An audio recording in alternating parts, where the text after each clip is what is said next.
Standing just 3 feet and 11 inches tall, Hervé Villechaize left an indelible mark on popular culture as Tattoo, the spirited character from the hit series Fantasy Island. With his distinctive voice and undeniable charm, he captivated audiences and brought a lively energy to the screen. In an era where differently abled actors were rarely given the spotlight, Villechaize broke through barriers, becoming a symbol of perseverance and unique talent. His memorable catchphrase, "The plane, the plane, the plane," remains etched in the memories of generations, a testament to how his charisma transcended stereotypes and resonated universally. Beyond Fantasy Island, he continued to showcase his acting abilities in other roles, earning respect for his dedication to his craft. Born in Paris on April 23, 1943, Hervé Jean-Pierre Villechaize became a cultural sensation with his unique stature and lively performances. Although born with a thyroid condition that stunted his growth, Villechaize turned this into a distinguishing feature that shaped his career.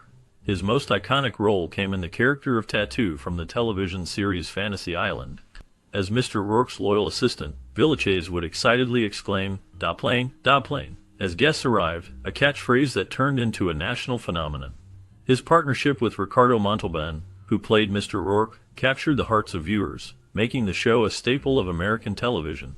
Before capturing audiences on Fantasy Island, Villechaize had already made a mark in Hollywood. He gained international recognition as Nick Nack, the witty yet unsettling henchman in the James Bond film The Man with the Golden Gun. This role showcased his adaptability as an actor and his ability to bring depth to characters despite limited screen time.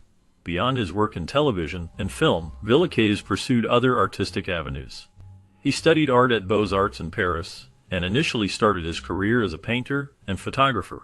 His work displayed the same vibrancy and uniqueness that he brought to his acting performances. Moving to the United States in the 1960s, he joined underground theater movements and slowly transitioned into acting roles, starting with films such as Chappaqua and Greaser's Palace. Each role highlighted his versatility, earning him recognition among his peers and critics.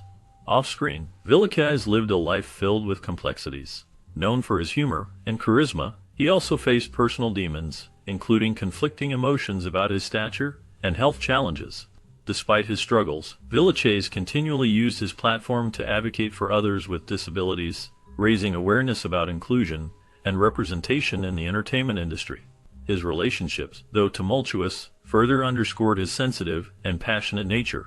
He was married twice, first to Anne Sadowski, and later to actress Camille Hageneral. His life was tragically cut short when he passed away in 1993, leaving behind a legacy defined by his indelible contributions to both Hollywood and social advocacy.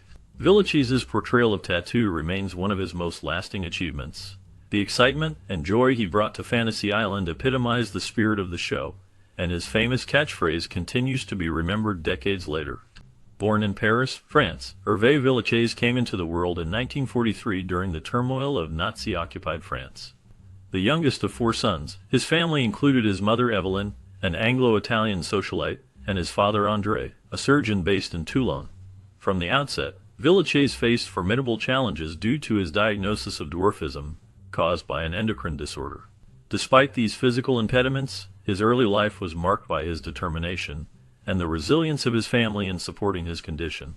André sought help from several medical institutions to treat his son, though no remedy for the growth issue was found.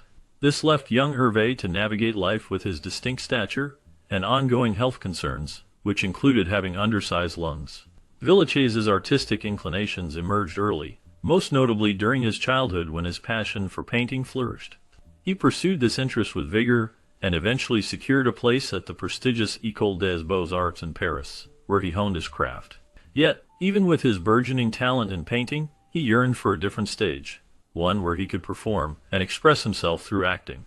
At just 21 years old, Villechaize made a life-altering decision to leave behind the familiarity of his home country and venture into the unknown, moving to the United States in pursuit of an acting career. This leap of faith was both bold and fraught with difficulty.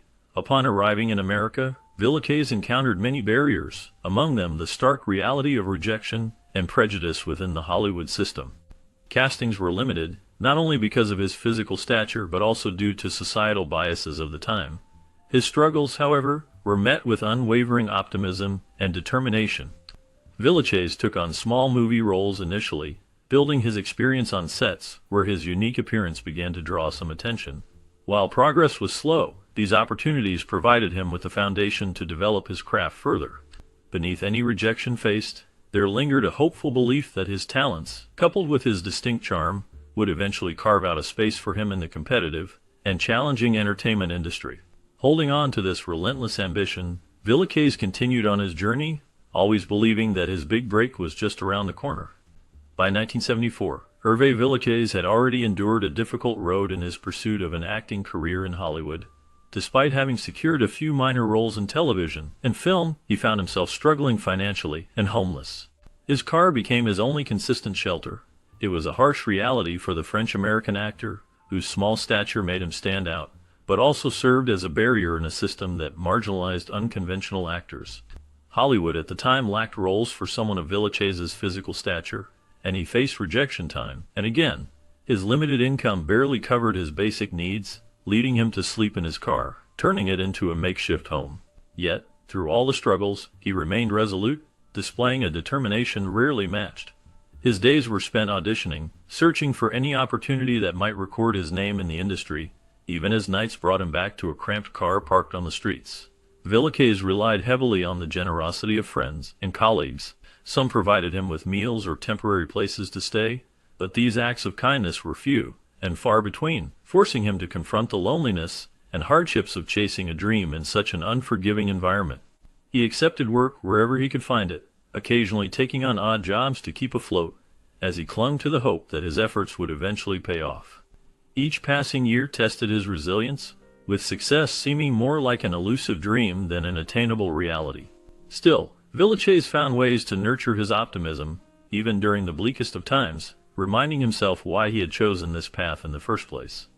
In 1974, Hervé Villechaize's career entered a transformative phase when he starred as Nick Nack in the James Bond film The Man with the Golden Gun. This pivotal role catapulted him to international recognition, showcasing his talent on a global stage. Nick Nack, the cunning and loyal assistant to Christopher Lee's villainous character, Francisco Scaramanga, became an instantly memorable presence in the Bond franchise. Villechaize's performance was praised for its mixture of charm, cleverness, and humor, bringing a unique dimension to a traditionally menacing role. Audiences and critics alike were drawn to the intensity and personality he brought to Nick Nack, proving that skill and charisma could surpass physical size as the defining attributes of a screen performer. The success of The Man with the Golden Gun marked a turning point for Villechaize, as it highlighted his ability to handle complex roles that required depth and versatility. As Nick Nack, he was both a foil to Roger Moore's James Bond and a reflection of a nuanced character not typically seen in classic villain sidekicks. His energy and screen presence left a lasting impression in a franchise filled with iconic antagonists. The Bond film not only amplified his visibility, but also opened doors to subsequent opportunities, such as his casting in the iconic television series Fantasy Island. Villechaize's stint as Nick Nack effectively proved that he was far more than a novelty actor, displaying a breadth of skill that resonated deeply within Hollywood. Despite achieving fame and success, Hervé Villechaize's personal life unraveled under the weight of financial mismanagement and emotional turbulence. Known globally for his iconic roles, including his portrayal of Tattoo on Fantasy Island, Villechaize earned significant wealth during the peak of his career. However, impulsive spending habits rapidly depleted his earnings. Lavish living and costly divorce settlements from 2 failed marriages left him in severe financial distress. By the time his role on Fantasy Island ended, he was drowning in debt, a visible fallout from unchecked financial mismanagement combined with rising personal challenges. His second divorce, in particular, marked a turning point. The disintegration of this relationship worsened his already fragile emotional state. Villechaize grappled with chronic depression, a battle exacerbated by factors beyond his financial troubles. His unique physical condition, which made him both admired and typecast in Hollywood, also caused him unrelenting physical discomfort. Over time, the limitations imposed by his small stature led to excruciating health issues that further drained his resilience. This physical pain acted as a continuous, unyielding reminder of his struggles, a burden compounded by the societal pressures of his fame. As public admiration grew for his charismatic on-screen presence, Villacaise's private world became increasingly desolate. Struggling with isolation, he turned to alcohol as a coping mechanism, a choice that painted the stark contrast between his outwardly boisterous personality and internal despair. While his television persona was cheerful and spirited, behind closed doors, he withdrew from meaningful relationships and faced mounting inner demons. The juxtaposition of his cinematic legacy and personal torment hints at a life riddled with unappreciated and misunderstood battles. Few knew the depth of his suffering, as Villacaise's stoic demeanor masked his pain and decline. Relying on known information, Hervé Villacaize faced profound and debilitating health challenges throughout his life. Born with a form of dwarfism, likely achondroplasia, Villacaize's physical condition imposed significant limitations and chronic pain that worsened over the years. He had normal-size internal organs constrained within his smaller frame, which created immense pressure on his tissues, leading to severe discomfort and complications. Extraordinarily, these health issues persisted and accumulated as he aged, exacerbated by emotional distress and the pressures of fame. His pain and related difficulties often interfered with his day-to-day functioning. Villacaize experienced such intense discomfort during sleep that he was forced to adopt unconventional positions, such as kneeling against his couch, just to find brief moments of relief and maintain proper breathing. This unusual sleep arrangement highlights the extreme measures he had to take to cope with the unrelenting physical strain of his condition. As his health problems intensified, they compounded his emotional struggles. Villacaize was reportedly conflicted by his identity and the ridicule he faced due to his stature, even in professional environments. Though he sought medical help, the treatments available at the time offered little solace. His mental state continued to decline, burdened by depression driven by the constant reminders of his limitations. Moreover, the worsening of these health issues culminated in a tragic sequence of events. Villacaize faced not only chronic pain, but also acute health crises. Reports indicate he nearly succumbed to pneumonia, an episode that underscored the fragility of his overall health. His internal struggles, compounded by these physical battles, were a significant factor in his diminished quality of life. Although Villacaize publicly portrayed vibrant personas on screen, his private life was marked by tremendous suffering and solitude. On September 3, 1993, Hervé Villacaize and his common-law wife, Cathy Self, shared what seemed to be a typical evening. They enjoyed dinner together and went to see a movie, creating a sense of normalcy and peace. However, the tranquility of that night was shattered in the early hours of September 4th. Cathy was suddenly awakened by the sound of a gunshot. Rushing to the patio door, she discovered Hervé lying on the ground near the brick wall, having taken his own life. It is believed that the first shot was fired to wake her, a final farewell wrapped in despair. The scene was devastating, marked by the presence of a suicide note and a tape recorder. In his message, Hervé expressed his deep love for Cathy and tried to explain his heartbreaking decision. The tape was likely meant to shield her from blame, a protective gesture in the face of his overwhelming pain. The struggles he faced, both physically and emotionally, had become insurmountable, leading to this tragic end. Despite his success, Hervé Villacaize battled significant physical and emotional challenges throughout his life. Standing only 3 feet 11 inches tall due to his condition of dwarfism, Villacaize often felt marginalized and struggled with feelings of isolation. The fame he achieved through roles like Tattoo on Fantasy Island and the Bond film The Man with the Golden Gun brought him into the public eye, but it also magnified his personal struggles.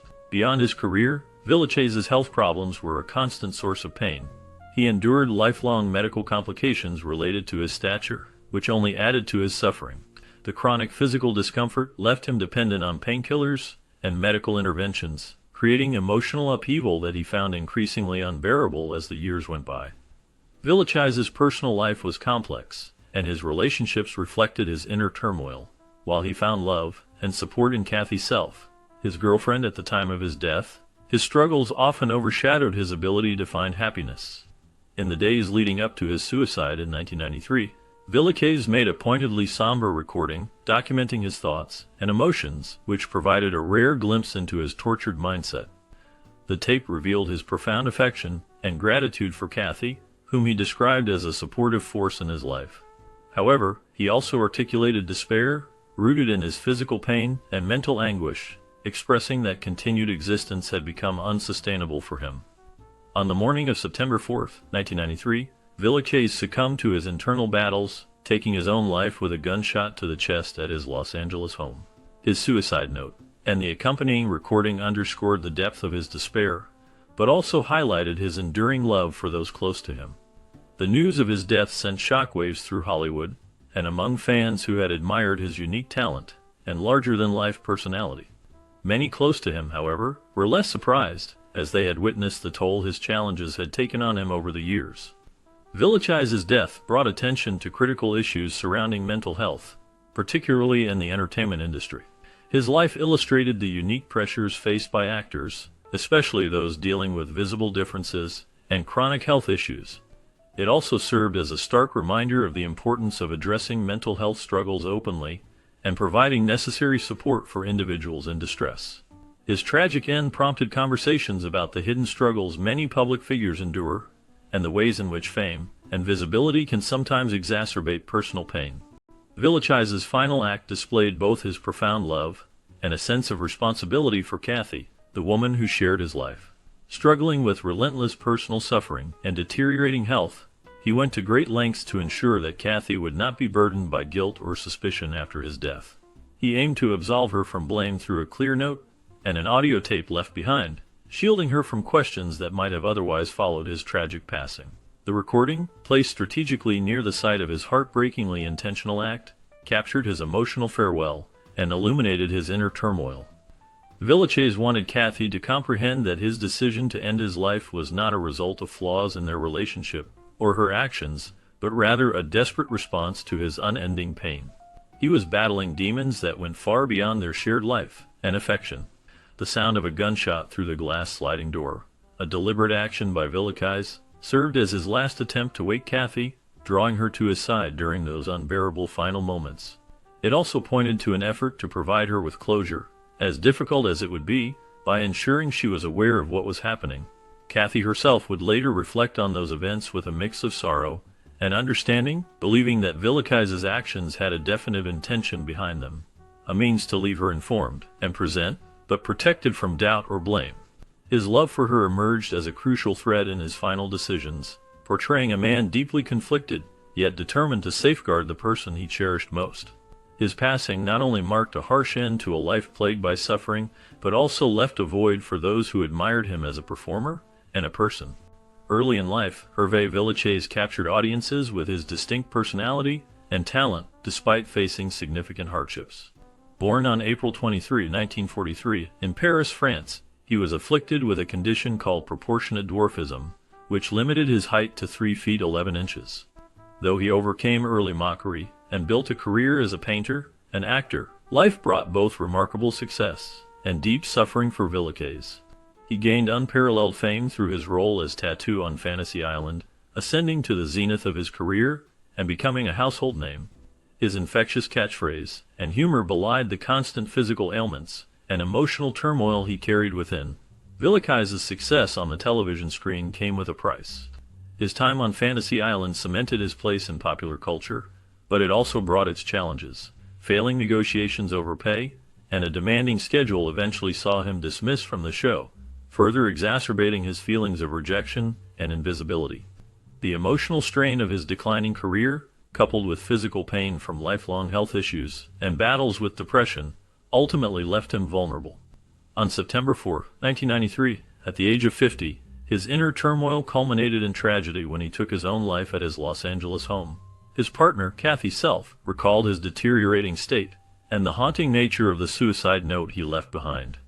Though his end was devastating, his legacy lives on through iconic roles that continue to touch fans across generations.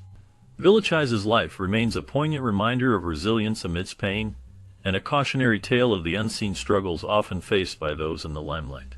Hervé Jean-Pierre Villechaize, widely recognized for his remarkable talent and resilience, remains a significant figure in television and film history.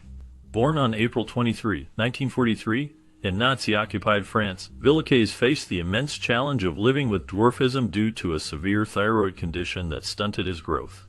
Despite these early hurdles, he displayed extraordinary determination, capturing audiences worldwide with his captivating performances. His most iconic roles include Nick Nack, the cunning henchman in the James Bond classic, The Man with the Golden Gun, and Tattoo, the lively and unforgettable assistant in the television phenomenon Fantasy Island.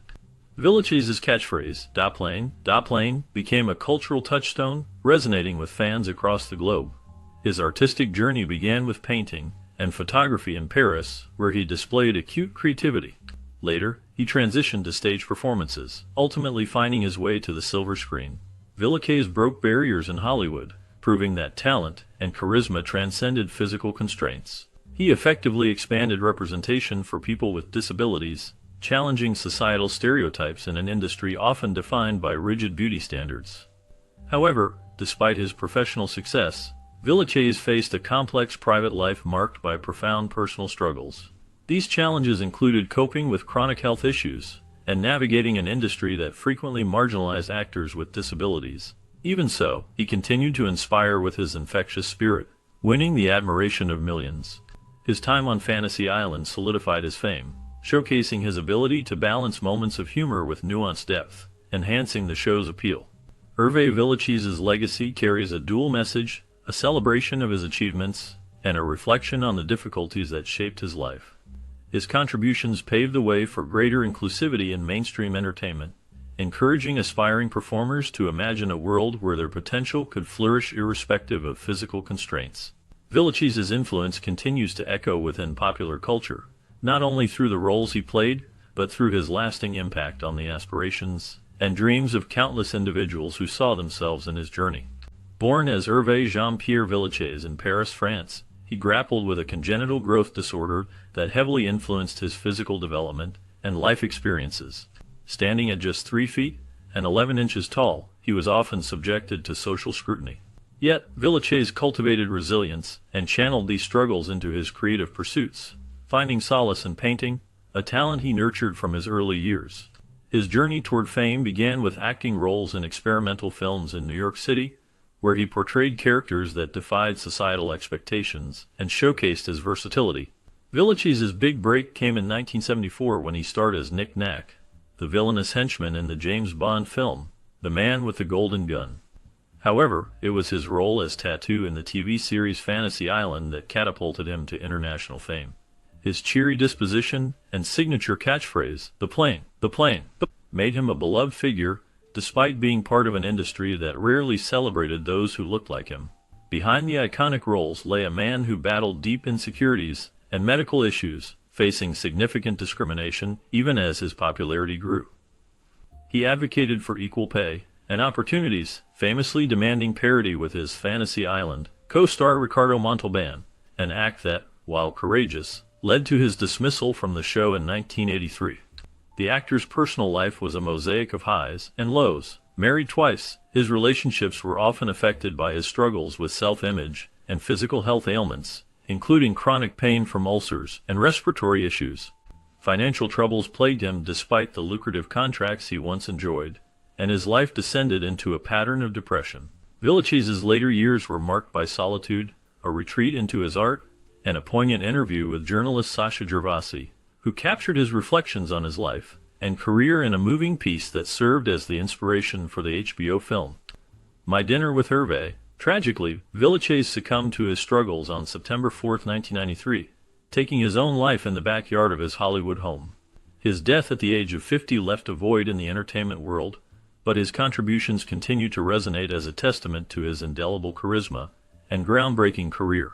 Through his efforts, Villechaise not only achieved personal milestones, but also opened avenues for differently abled actors in an industry that had long overlooked them. In the face of adversity, his life remains a remarkable narrative of triumph, complexity, and enduring influence.